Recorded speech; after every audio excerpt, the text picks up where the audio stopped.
thresholds. And if you look at China, where we're in, China holds more than half of global sales and also the largest electric car stock in the global total, which we call the double, 50%. We cross both thresholds. And these numbers are exciting, but what's behind it is the policy incentives, availability of infrastructure, industrial innovation, public buyers' enthusiasm, and most importantly, what's lying ahead? When the invisible hand will replace the visible hand and take it from there and move the market more driven by demand rather than the policy incentives.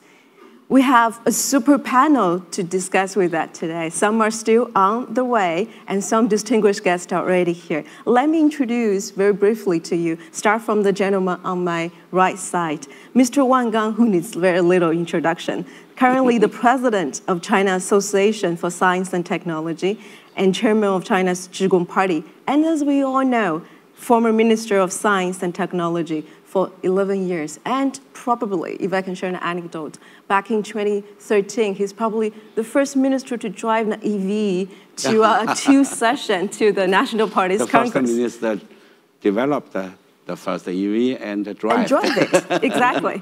And also, the gentleman on the, again, right-hand side is Mr. Francois Provost, and the chairman of Group of Renault Asia Pacific region and CEO of Dongfeng Renault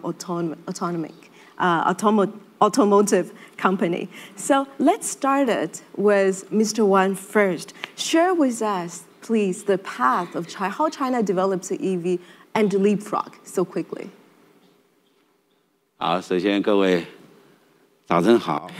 Good morning, ladies and gentlemen. 我想呢，今天有这么一个机会。 I'm very delighted to be here to meet all of you. I want to start by thanking all of you for your passion and trust into the electric vehicles development. I want to share with you 3 points. First, a brief review of China's history of EV market development. Back in 2001, I just returned from Germany and entrusted by the Ministry of Science and Technology of China, I began to serve as the chief scientist for China's EV sector. I was among the first to champion the R&D for EVs in China. And the reason we started to develop EV is because we want to reduce energy footprint, control air pollution, and also stimulate innovative development of the automotive industry as a whole. So back then, we mapped out our strategy to include PEV, HEV, and fuel cell electric vehicle. We also made plannings for power and electric control system as the core technology priorities. So 10 years later, in 2011, after China successfully held the 2008 Olympic Games and also the Shanghai Expo, we tested the market and began to roll out EVs in the public transport sector. As of last year, China already sold 779,000 units of EV. The total car park has reached 1.46 million units, accounting for half of the global total. So in the first half of this year, China already sold 600,000 units of EV, which means China's total car park of EVs reached over 2 million units, which means we can save about 10 million tons of oil and helping us reduce pollutants discharge and carbon emission. So I think we are well on the path to realize our goals set out in the beginning. I also want to share with you our future perspective. In recent years, starting with the Nordic countries and also European countries, Japan and India, some of the neighboring countries also formulated plannings for Eevee.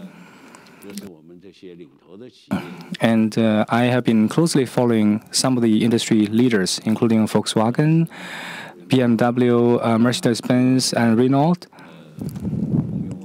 and also GM. Those industry leaders also have identified very specific plans for EV development in the future. In my view, the new energy vehicle development in China represents an opportunity for us to upgrade our industry and also an opportunity for China to tackle air pollution. So, based on our experience, we need to continuously strengthen the short gaps.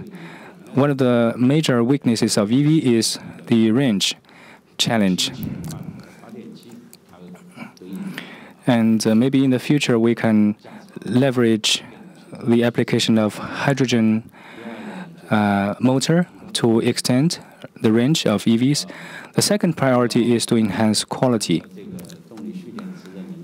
including the energy intensity, energy and power density, specific energy, specific power, and also control system, including telematics and smart vehicles. The third point is to enhance China's infrastructure, including charging posts and hydrogen refilling stations and infrastructures, and also innovation capacity, safe operation, the scaling up of business models. Those are the challenges we can help resolve with constant innovations in the age of the internet. Another major issue on people's minds is to optimize our policy environment. Starting from 2010, the Chinese government formulated policies targeting at NEV, providing financial subsidies to new energy vehicles based on the size of the and capacity of the batteries.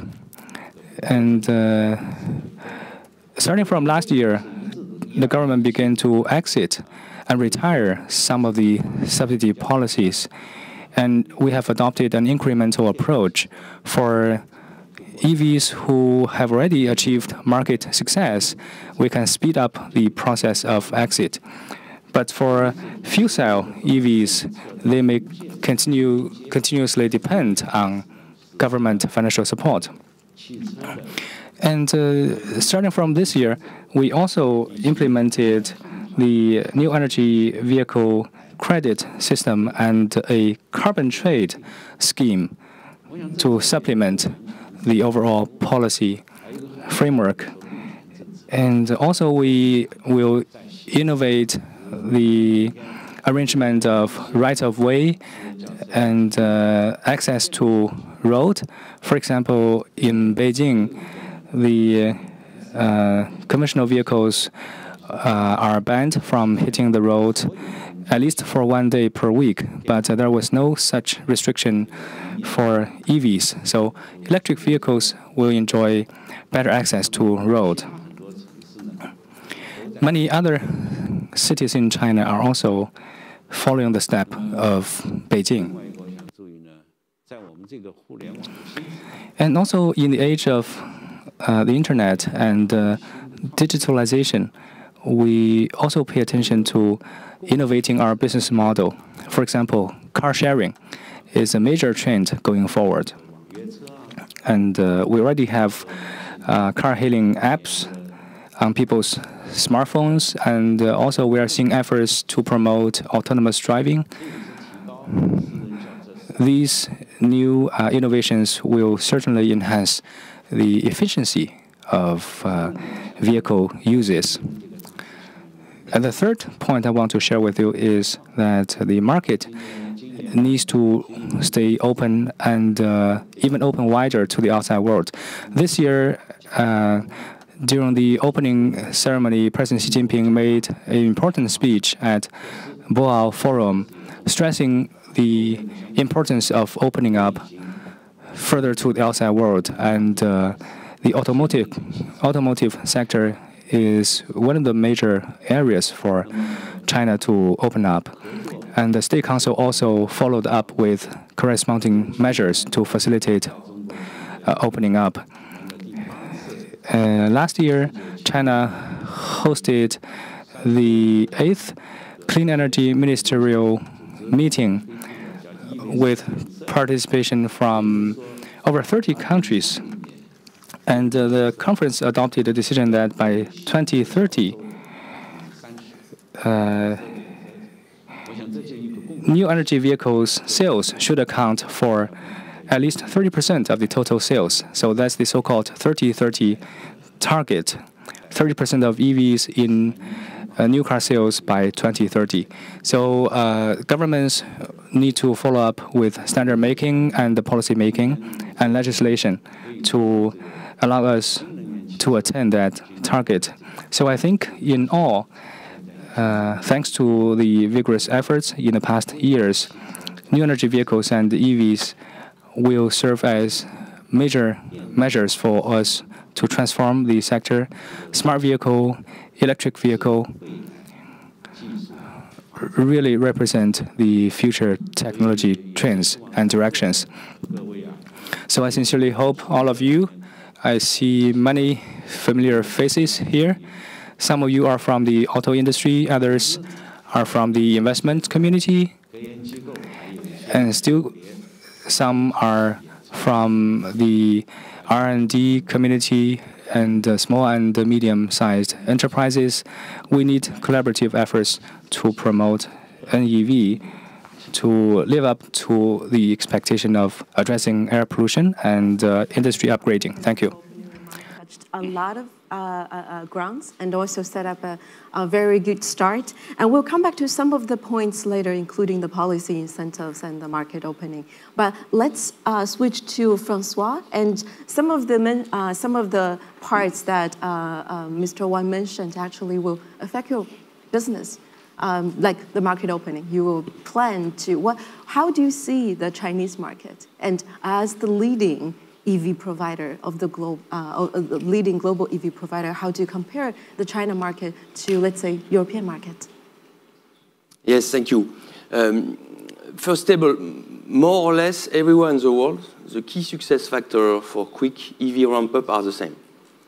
And the first important point is a strong government policy. And for sure, it is the case in China, as explained by Mr. Wang. So it means not only subsidies, because we speak a lot of subsidies, but strong regulation in terms of emission. And today, Chinese regulation is most severe in the world, but also infrastructure. Without infrastructure, the quick EV ramp-up is impossible. So in China, the plan is to have about 5 million posts by 2020. And non-monetary regulations such as free access to city, free parking, or access to a bus line, for instance. So when you have this comprehensive scheme of policies, you have a very quick EV ramp-up. It is the case in China already, especially in some cities.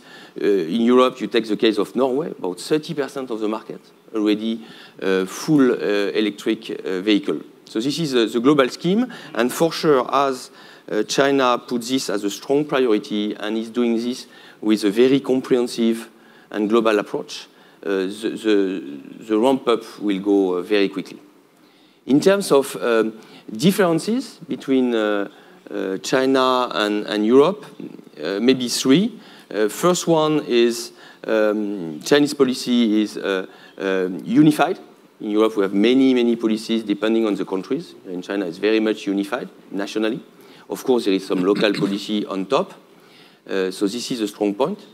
The second is about the customer. China is mainly first buyer customers compared with a mature market like in Europe. So it means that in China, even if the car is electric car, customer is quite price sensitive. So it means it's even tougher for OEM to convince customers to go to EV if there is no plate limitation and so on, because the customer will look firstly to the price of the car. It's also why subsidies is also very important. On the contrary, Europe is more mature market for automotive. So people understand what we call TCO, total cost of ownership. And of course, you can pay little more the car itself because afterwards, the usage of the car is very cheap. The filling of electricity is much cheaper than gasoline. And the maintenance of an electric car is minus 40% compared with a normal ICE car. So this is second differences. And the third one, maybe about the industry itself. In Europe, electric market is managed by traditional OEMs. For instance, Renault, we have 20% of market share in Europe. And in China, we see a lot of new companies, startups, willing to do breakthrough with electric cars. So this is interesting to see what will happen in China. And for sure, I completely agree with Mr. Wang that China is already the biggest market in the world and will keep leadership in terms of volume, but also in terms of technologies in China. And it is why we strongly invest in China, especially with our partner Dongfeng, in order to develop a full range of electric cars. Thank you. And thanks for also the two participants who joined us now on the stage. Eric Luo Xing, Chief Executive Officer of GCL System Integration Technology. Good to see you again. And also our Karsten Brittfeld, CEO of Byton. And before that, of course, the veteran of BMW. And also the father of i8, luxury plug-in hybrid model. And our last but not least, Deepinder Saluja, who broke typhoon to come and join us today. Got delayed by typhoon a little bit. He's the partner and managing principal of Capricorn Investment. So welcome, gentlemen. And also let's continue our discussion on how you see the Chinese market and also put that into the global perspective. So let's just directly jump to our probably Karsten. Tell us what the EV technology development that most excites you, because now you are completing the new company after so many years at the BMW, the mature one. Yeah, good morning, everyone. Thank you for having me here. I have to apologize first for being a bit late. The reason is that the traffic situation has been very much different than expected. It was a disaster, which leads me directly to the business model of Byton, because we want to be we are a startup for smart mobility solutions in the future. Traffic cannot go on like it is today, and this is what we are working on a very generous scope. Yeah, now coming back to a question, what is Byton? You might ask, does it make sense to create another company building and selling electric cars? And the clear answer is no. There are so many cars companies out, very great players, they all will be able to build and sell electric cars. But what's happening right now, it goes much beyond being electric. Electric is something which will happen. There are some requirements to do. We need more products, cheaper products, quality has to be higher. There has to be some infrastructure built, all the things which you already mentioned. But this is on the way. You can buy electric cars today with a range of 500 kilometers, which gives you everything you want. They might be a bit too expensive, but this is under development. The real development, what we see, is something different. We see technology trends coming up, like being smart, so high-speed connectivity, and intelligence, which leads to autonomous driving. And this not only will lead to complete different products for those objects we called cars before, but it will lead to complete different business models. And this is a real chance for new companies because, again, building and selling electric cars, there are many companies out who can do this. But come up with a complete new business model is much more difficult if you have a company with 100,000 or 200,000 employees today.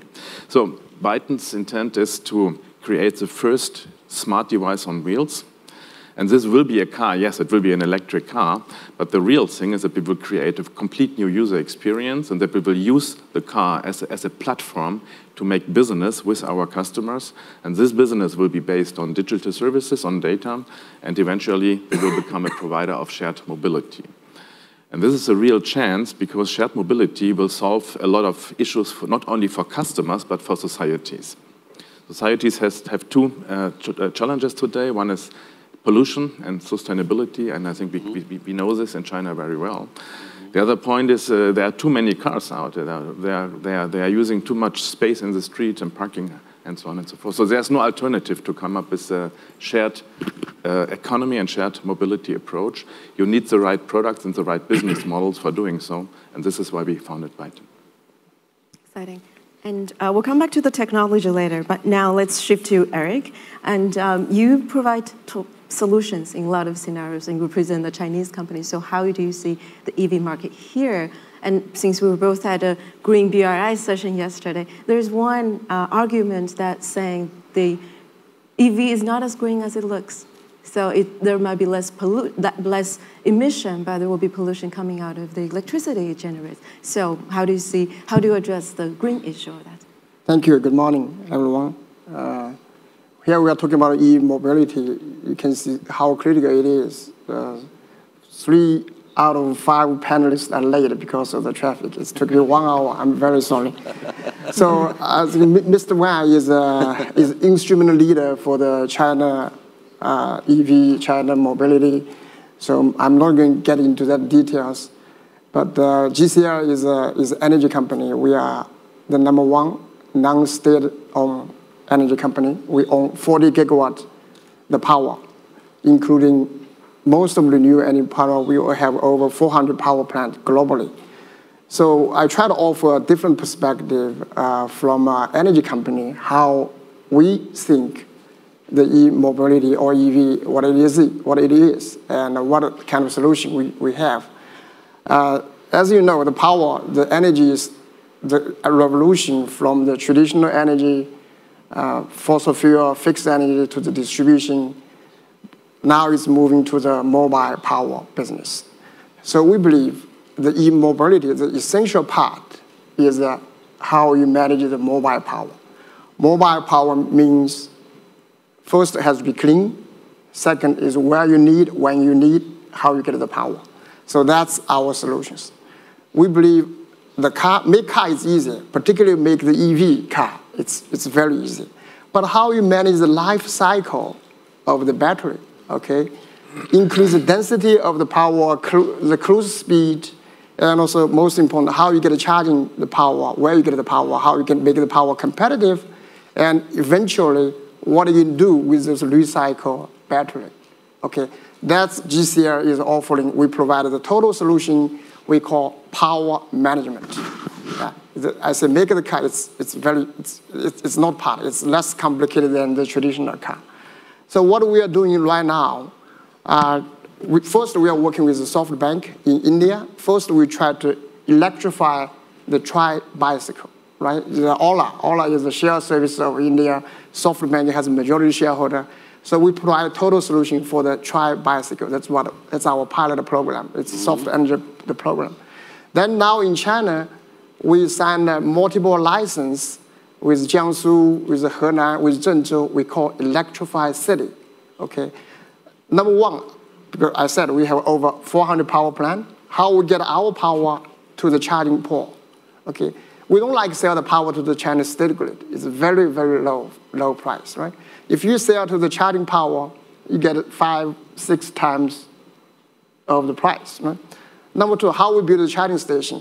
Right now, if you look at the charging station, for the independent charging station owner, it's very difficult to survive because they need to buy the power, they need to lease the network, then they have to figure out how to sell the power, to whom. So our solution is we control the pack. Now we are making the pack. We don't make the battery. We buy the battery. We make the pack. And we use the big data and the clouding. We control the pack systems. And the pack is belong to us. The car is belong to the driver, but the pack, the battery is belong to us. So we try to control where you charge, how you charge, and what's the cycle. #1 is the cost. Number 2, we want to sell the power. Number 3, we want to monitoring the life of the battery, so we decide when we can retire battery to make the storage, because we own significant power plant globally.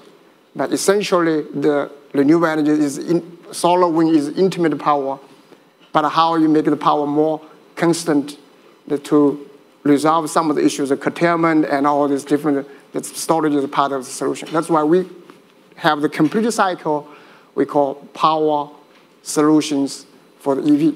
What we believe, only you solve this big problem, then EV can be increased exponentially. Then back to your carbon solutions, that's another question, is how you can better utilize the power. Because when you retire the EV, everyone knows you still have 80% of the battery. So what do you do with that? You throw away. I think the Minister of Industrial Technology just made a regulation, who sell the pack, who has to recycle the power, recycle the battery. That's become the big trend for, that's the GCR solutions. For car and battery is different, it's separate. We make it easy, make it simple. Then we manage the entire power, from where you get the power, how you distribute power, how you charge the power, how you manage the battery, how you recycle the battery, eventually has a total equal, we call equal environment for the total EV solutions. Thank you. It's very important, the entire life cycle of that and the eco-environment. And Dipender, you are share with us from the investor perspective. You see the ecosystem as well, especially technology development in different sectors. And what factors are pivotal, the most important in driving up the EV development? Sure, thank you. So we are based in Silicon Valley and have been investing in this space for a while. We started investing in electric mobility about 15 years ago, and we were one of the first outside investors in Tesla, and at that time, we also invested in about 7 electric car type of companies, whether it was batteries or cars themselves. So we've had a good dozen years or so thinking about this and working on it, some fun things, some struggles. Over the last 5-7 years, I think it has become very clear to the world why this makes sense. 15 years ago, people used to look at us like we were crazy. Why would you ever take on it? And we were all engineers, and we were all coming from the semiconductor industry, and we were all coming from the electronics industry. And it made no sense for us for mobility not to become electrified. Just the math, the physics, the simple economics, the first principles made complete sense. And it was just a matter of time. So it was a question of when, not if. And I think now we are here. I can't go to a major airport in China without seeing big commercials for electric vehicles, which is amazing. Like, this is obviously going to be one of the regions. So our focus area has been cars, and then since then, electric airplanes. We have invested in a few electric airplane technologies, primarily around vertical takeoff and landing, and to be able to do high congestion type of areas. So everything we were complaining about this morning, our hope is that one of these companies will turn that 1.5 hour drive into 5 minutes, so that last mile and the everyday mile can be addressed. And I think that is right around the corner.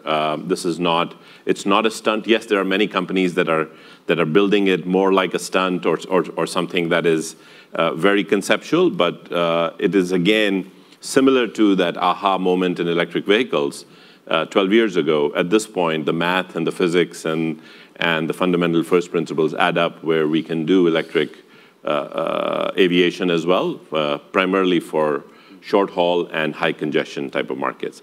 And then to pull it all together, you mentioned business models. We're looking at a variety of business models, different ways of bringing electric mobility out to people. From a technology point of view, I think batteries remain the big challenge and the big opportunity.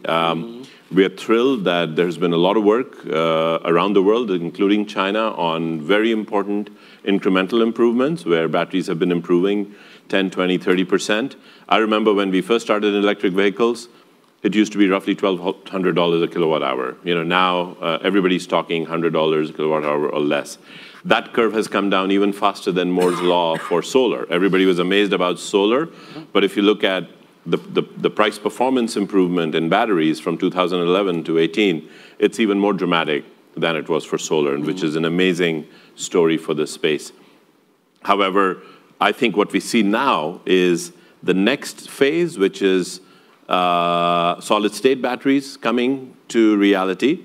People have been working on those for many years. Many of you may have seen the press release from Volkswagen. They did with one of our portfolio companies, which is building the next first factory of solid-state batteries. Solid-state batteries have been this long-promised product, and we think they will be the next big step change in all elements of storage, whether it's power density or energy density or cycle life or safety or cost. And if you can address those, it takes it into a whole different level.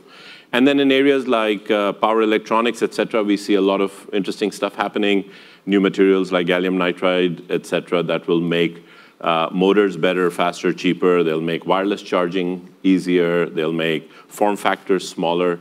So all of a sudden, to your question about ecosystem, now that people are no longer stepping back and saying, do we only have golf carts?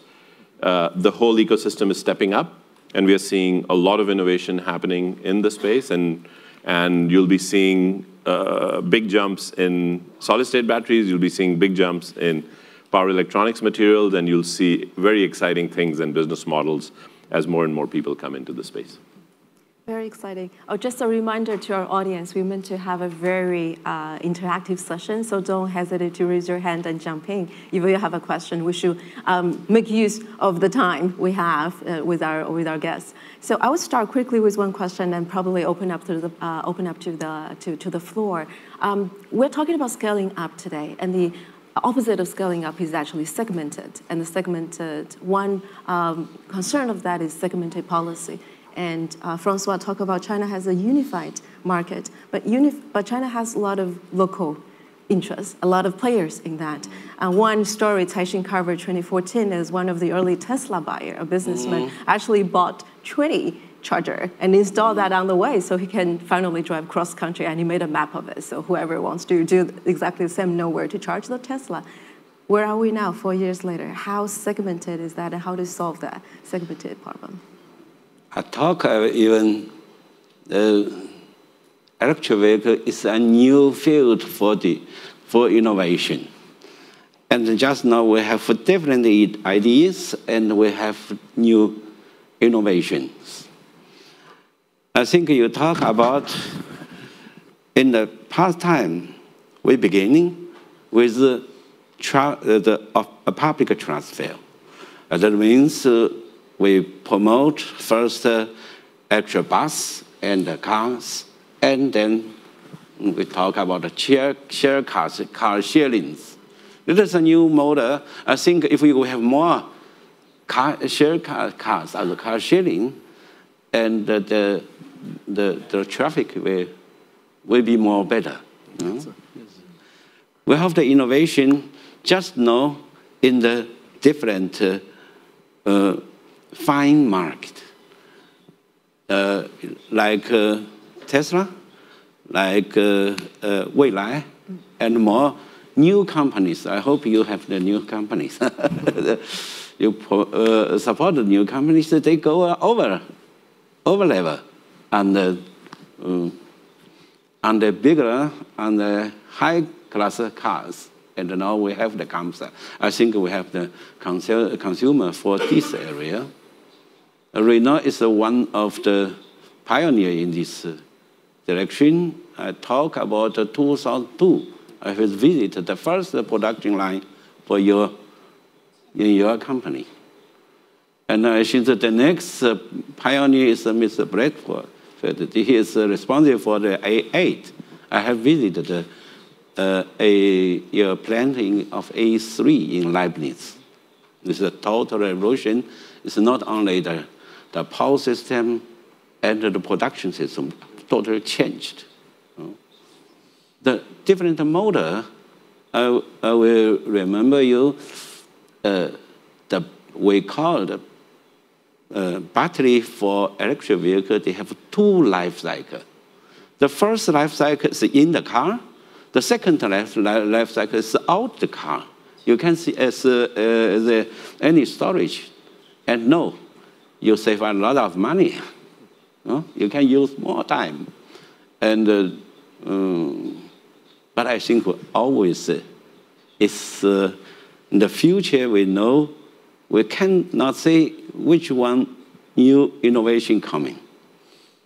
I hope your investor give more attention in this direction. I think a lot of young people, they will come with his idea and to solve the problem of the total mankind, energy saving, pollution reduce, and drive the innovation of the car manufacturing. So the solution is innovation. Anybody want to jump in? Yeah. Maybe I should add a couple of points to Mr. Wang's comments. First, to talk about the segmentation. Right now, our power solution, we are not focused on the passenger car because the passenger car is so local and very the fragment. We are focused on two segments. One is a logistic car, the city transportation, right? Deliver your food, your accessory. Normally, they happen overnight, okay? We believe every city, eventually, they will licensed, they will make it the logistic car transportation into the electric vehicle. Right now, in China, total, they have 24 million logistic car, global China, okay? But the EV is only less than 1%, okay? You can imagine, so that segment we are talking, it's frequent charge and also it's very dynamic. That's one segment. Second segment we are provide power solution is a heavy-duty truck, particularly for the coal. You can imagine for the coal miner, from the miner to the piling stations, typically is 75 to 100 kilometers, okay? So one way they need one charge. So that's our solution. So the power suckers, then it's frequent stop. That's the two segments we are. You can imagine in China, totally 1.5 million heavy-duty truck just shuttle between the miner and to the piling station. So that's two segments we are looking at. We are not. Second, to Mr. Wang's point about the storage, can you imagine the #1 storage provider globally is Tesla right now? If you look at the energy stations built for the grid, is Tesla. Tesla is everywhere. So why, for the EV to get into energy storage, we are competing with Tesla every time because we are just betting what's the cost of the recycle of the retired battery, right? As you said, because I was in solar business before. I was Suntech and now GCI. We are largest solar company. The evolution of the battery cost is even more faster than the solar evolution. 10 years today was 10 years ago. Solar total cost is only 10%. Yeah. $1 today is 10 cents. That's why the grid parity is coming. But we saw the battery cost curve even more dramatic. That's why I said at the beginning, I made it clear, I don't want to get in the battery manufacture business. It's really scary. Huh? But storage, Tesla right now is really #1. That's how they created the so dynamic cycle, not just for the segment, but also for, like Mr. Wang said, after the car. What are you going to do? In the car, it's easier, but after the car, yeah. That's the problem I think the industry needs to resolve. Needs to resolve. Thank you. Jumping.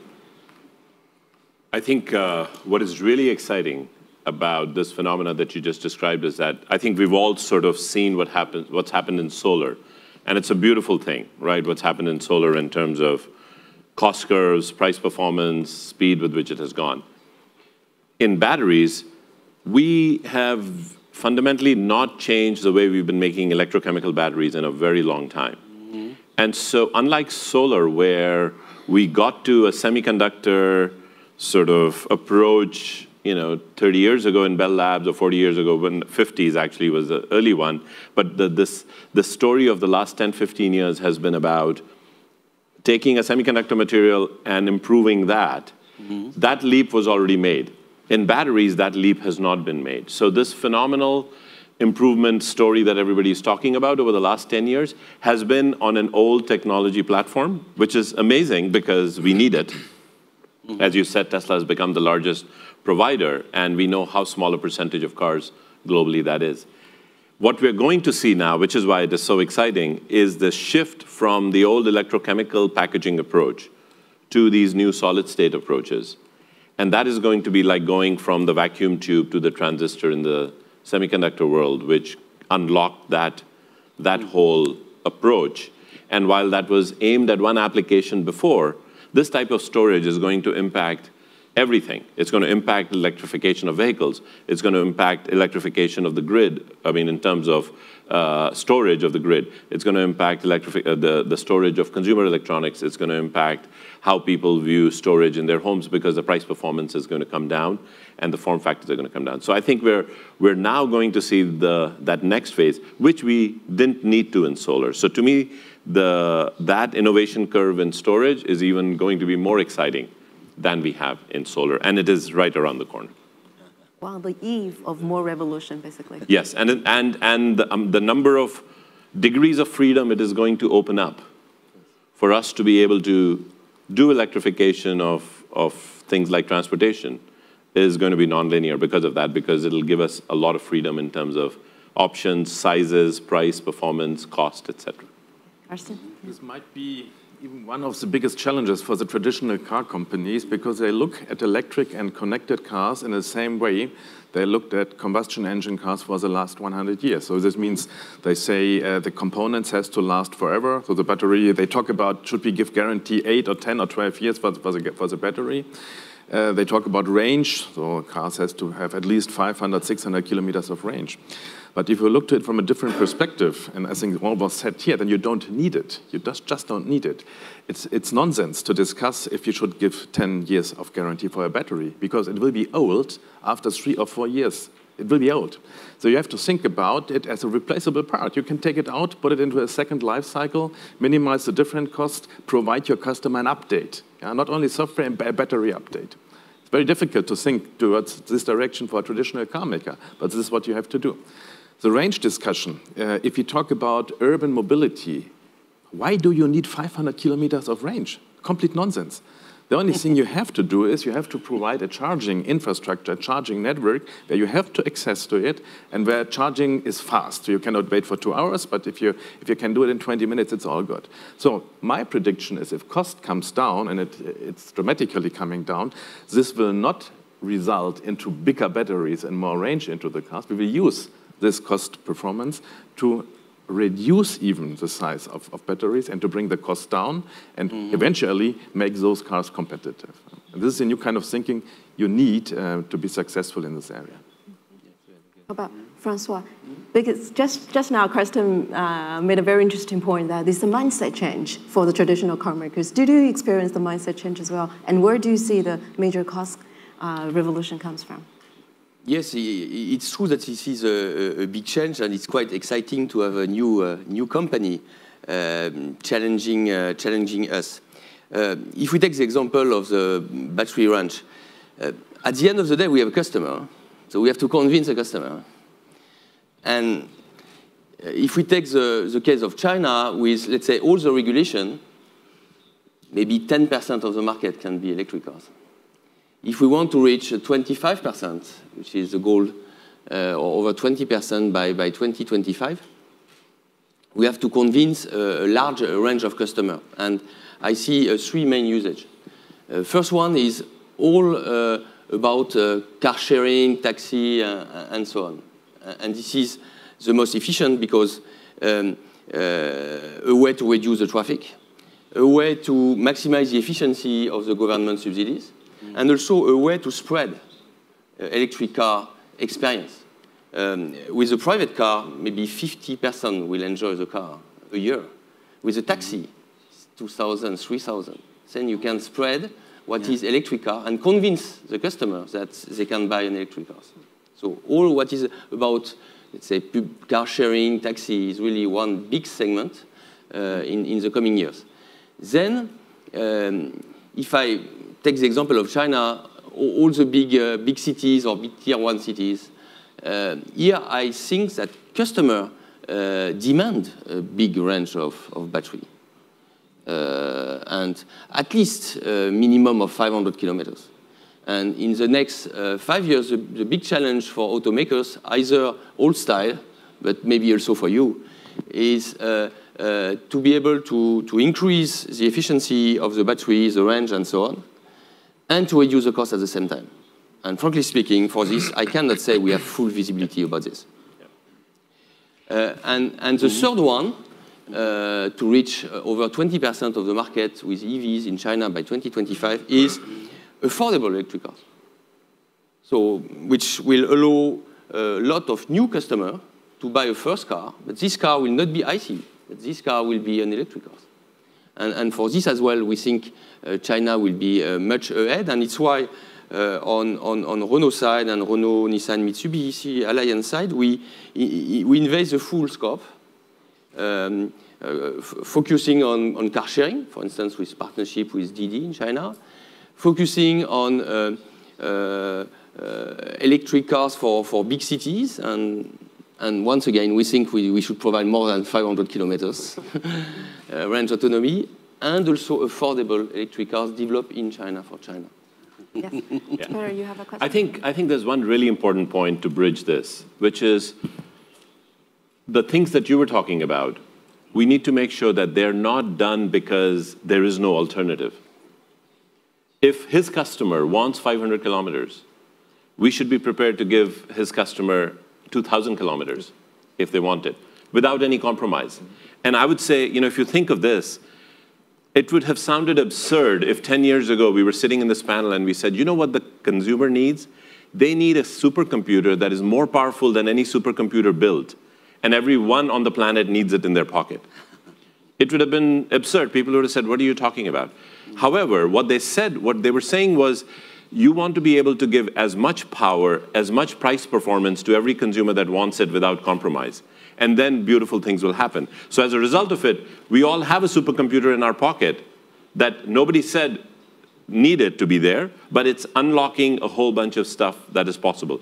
And I see, mobility the same way, that if the car company's customers today say, I will not buy an electric car till I have 1,000 kilometers, it's possible now. It's going to be possible. Whether they need that or not, consumers will decide, car companies will decide. But the good news is we are now on the cusp of where electric cars will have a 1,000-mile range without any compromise. Electric cars will be the cheapest cars to drive in that category without any compromise. Electric cars will be the best performance cars without any compromise. Whether it's overpowered, overrange, or et cetera, depends on whoever wants to decide. But they will not be underpowered and underrange because they have to be. It'll be a product decision, and that's a beautiful thing.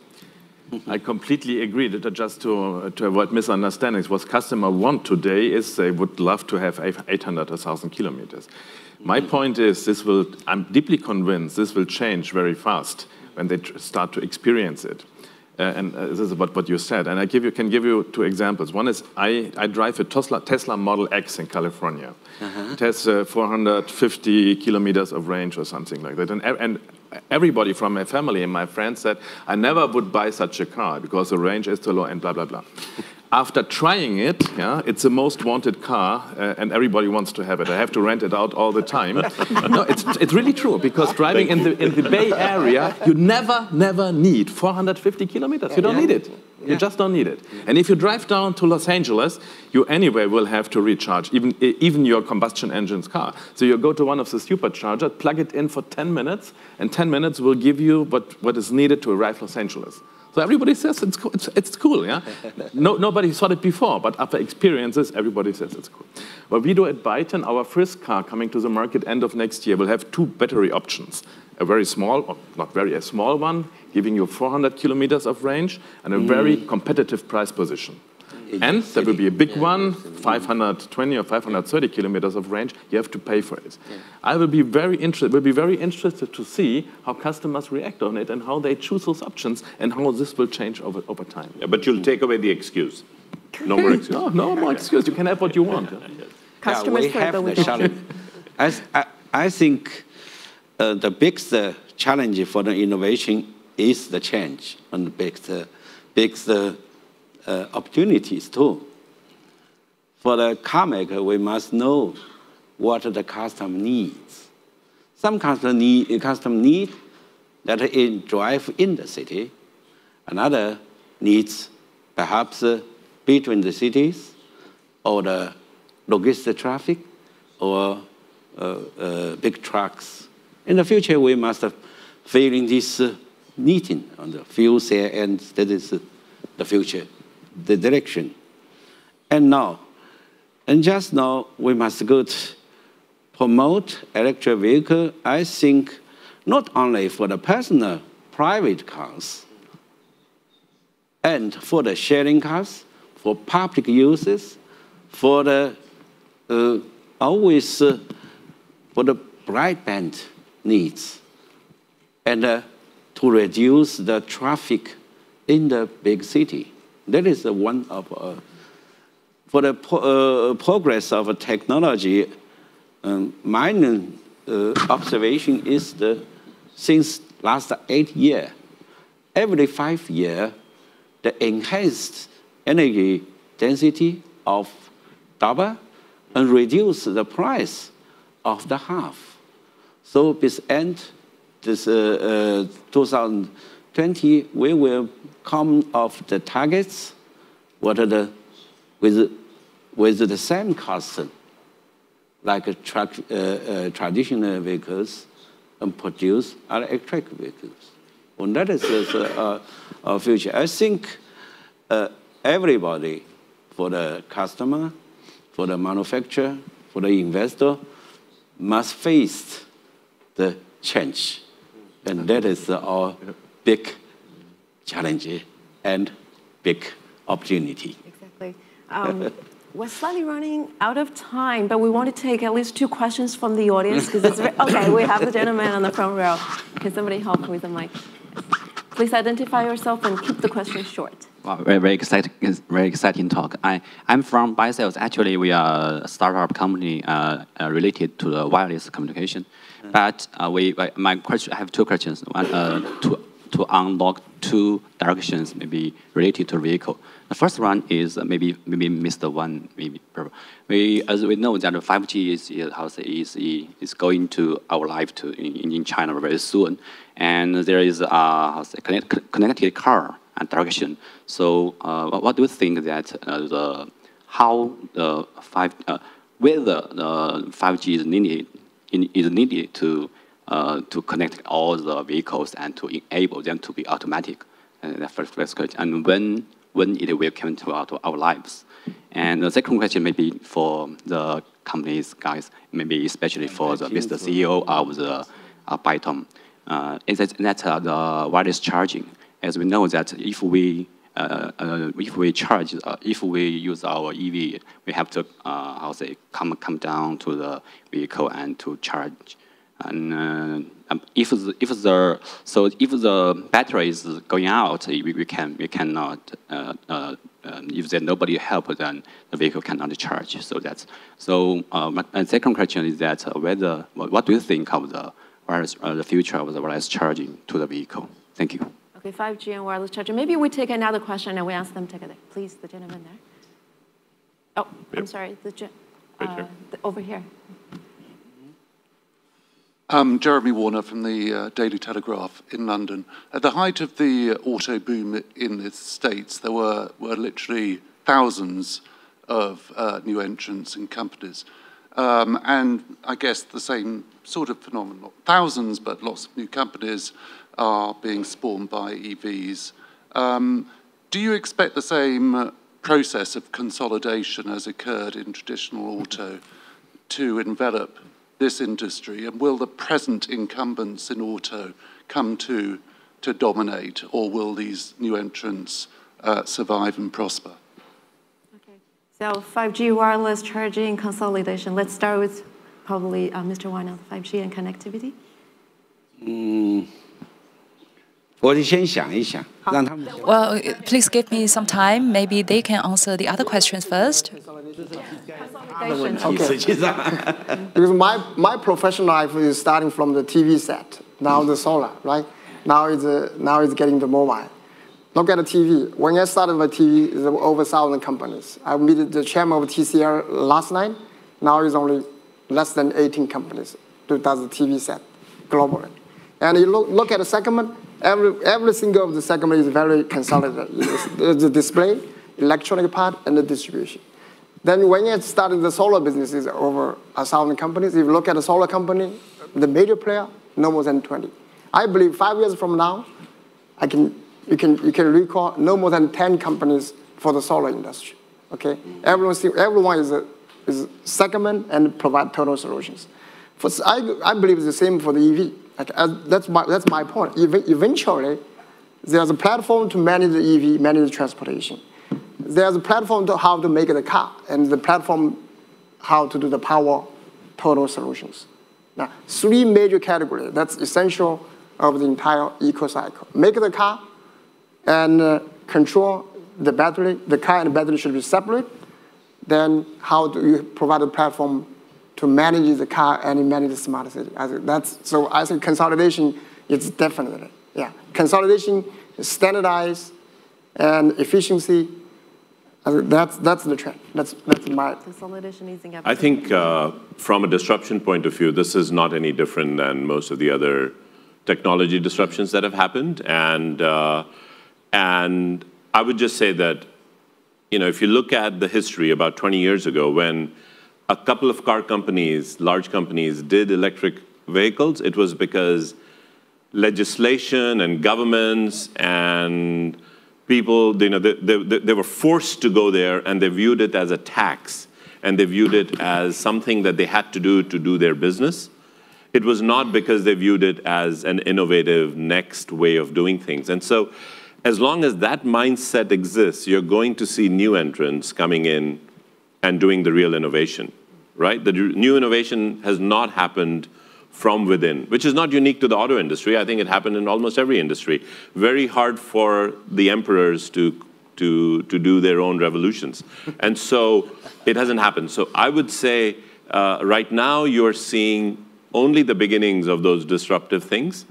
It is great to see the large companies join and introduce those things, because we need to solve this problem very quickly. We can't do this 10,000 cars at a time. We need to do this 10 million cars at a time. And so it's looking good in the way both are doing it, but there's going to be a huge amount of innovation that comes from the outside. It's not coming from the inside anytime soon.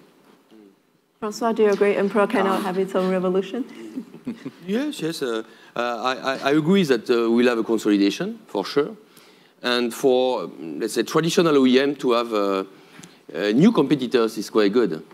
It's quite good. And at the end of the day, as you said, we have to ramp up EVs very quickly, many challenges. So to have new actors, new players, I think it's good. I want to expand some answer of your question. Connecting is a broadband question.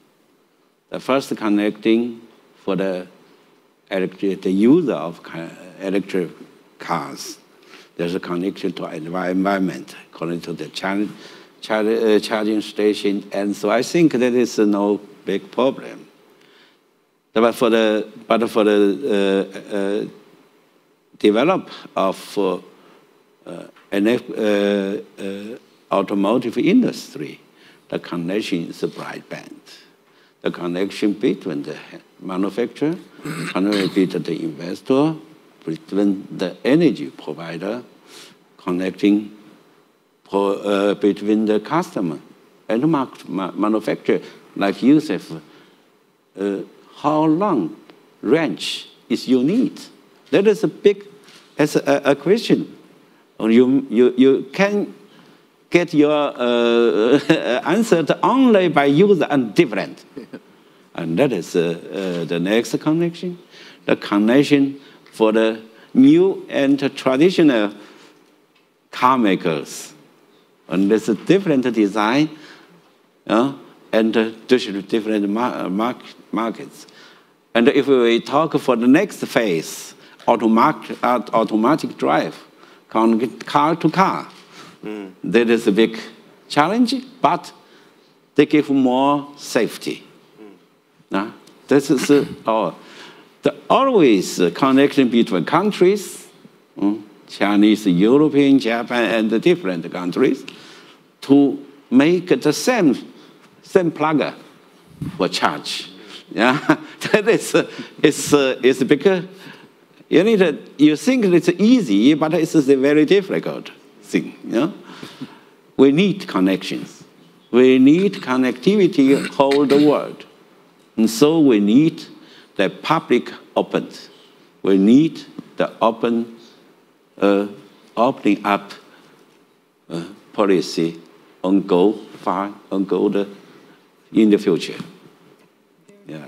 Maybe one guest very quickly answer the wireless charging question, and then we probably have to wrap up. Who will take it, Karsten? Let me add one comment to this discussion here, because it's very interesting. All these new things with connected cars, smart and autonomous, are all linked to electric car discussion. And you could ask why? Because you can build autonomous cars and smart cars on ICE base as well if you want. But it is linked because the reason that new companies can come in, new players can come in, is that building electric cars is so much easier than combustion engine cars. So the hurdle for new players to come in is very low now. And this is the reason why we will have this disruption, because new parties are coming into the game, and this is the exciting thing.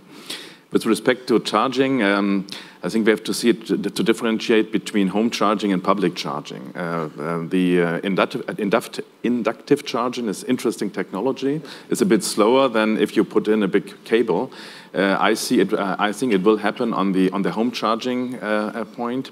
It will be for the foreseeable time not so attractive for public charging, because there you need speed.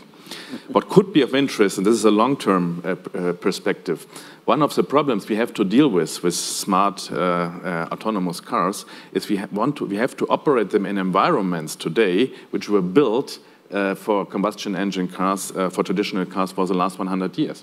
If you think about, and these things are going on in China, if you would think about designing new cities from scratch, in a way that you create a smart city approach, design a smart city, then you can think about complete different things. And those cities would look very different. And in this aspect, you could build wireless charging within streets, for example, or at traffic lights, or whatever kind of intersection. So if you think about creating a complete new ecosystem, then this can become a very interesting technology, which will take some time. From a technology point of view, there have been many new innovations in the last 10 years, which are going to make the pulling together of everything that's needed for making cheap wireless charging possible. And that is not happening just for wireless charging, but it's the innovation that you're seeing in motors, innovation that you're seeing in solar inverters, innovation that you're seeing in wind turbines. All of those drivers of cheaper power electronics, high-frequency switching, even the consumer electronics, are all going to add to the things that are needed to make wireless charging cheaper. So I think, again, it'll be one of those things where it will become simple and easy, and people will choose to say, do I want a wireless charger, or do I want to have a plug-in charger, or whatever. It's not going to be difficult to do just because there isn't a solution. The solution will be there. It'll be your choice whether you want it or not. Thank you so much.